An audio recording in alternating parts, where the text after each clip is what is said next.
Length 13 inch, shoulder neck 5.5,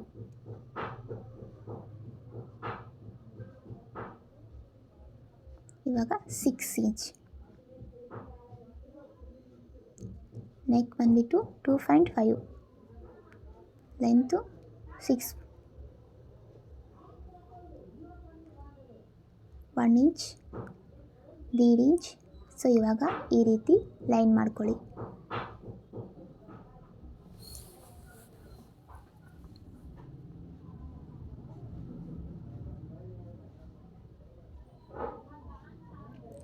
ten inch,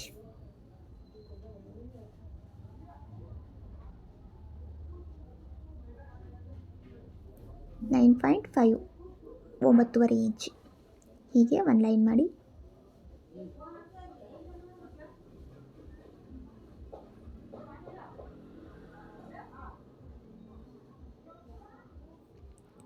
ಈಗ 3 inch,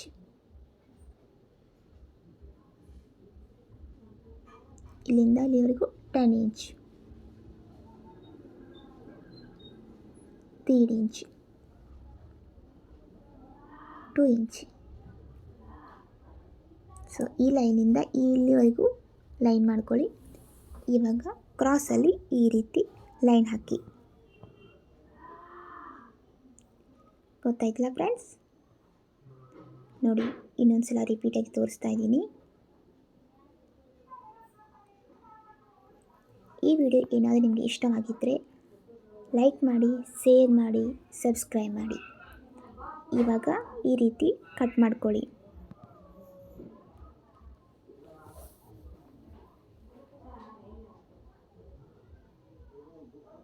ನೋಡಿ, ಈ ರೀತಿ ಕಟ್ ಮಾಡಿ.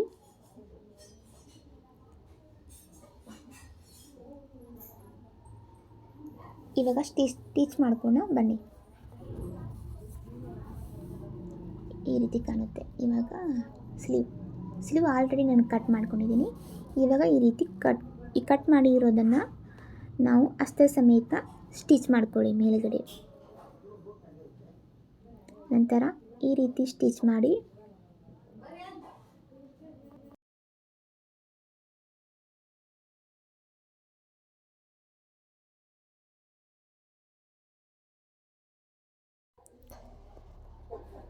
ಈಗ ಟರ್ನ್ ಮಾಡ್ಕೊಂಡು ಮೇಲ್ಗಡೆ ಈ ರೀತಿ ಸ್ಟಿಚ್ ಮಾಡಿ.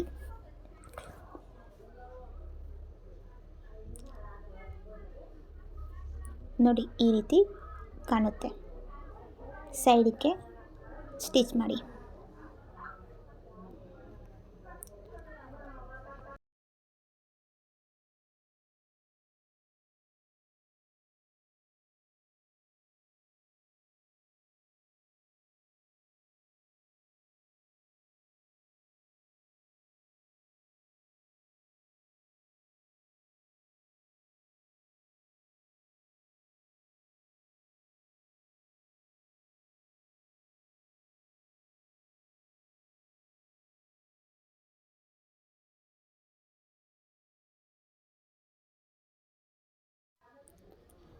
ಎರಡು ಸೈಡು ಈ ರೀತಿ ಸ್ಟಿಚ್ ಮಾಡಿ.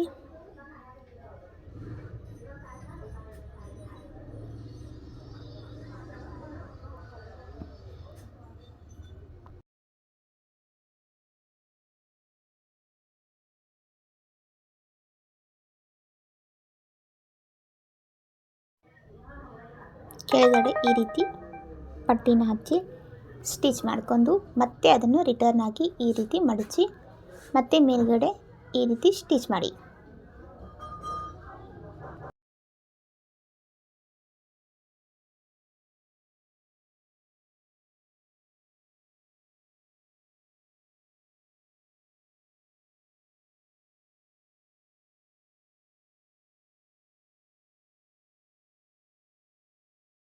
ಶೋಲ್ಡರ್ನ ಈ ರೀತಿ ಸ್ಟಿಚ್ ಮಾಡಿದ ನಂತರ ಸ್ಲೀವನ್ನು ಸ್ಟಿಚ್ ಮಾಡ್ಕೊಳ್ಳಿ.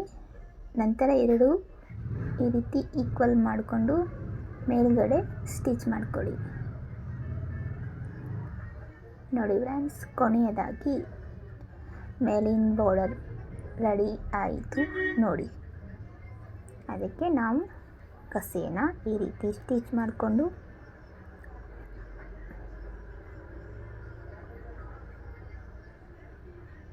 ಫೈನಲ್ ಆಗಿ ಮೇಲಿನ ಜಾಕೆಟ್ ರೆಡಿ ಆಯಿತು ನೋಡಿ ಫ್ರೆಂಡ್ಸ್. ಇವಾಗ ಕೆಳಗಡೆ ಇರೋ ಲೆಹಂಗಾನ ಈ ರೀತಿ ನೀರಿಗೆ ಮಾಡ್ಕೊಳ್ಳೋದು. ಪಟ್ಟಿನ ಪಿನ್ನದ ಸಹಾಯದ ಮುಖಾಂತರ ಈ ರೀತಿ ಒಂದೊಂದಾಗಿ ಸ್ಟಿಚ್ ಮಾಡ್ಕೊಳ್ಳೋದು. ಇವಾಗ ನಾನು ಈ ರೀತಿ ಪಿನ್ನ ಹಾಕಿದ್ದೀನಲ್ಲ, ಹಾಕ್ಕೊಂಡ ಬಳಿಕ ಐರನ್ ಮಾಡ್ಕೊಳ್ಳಿ.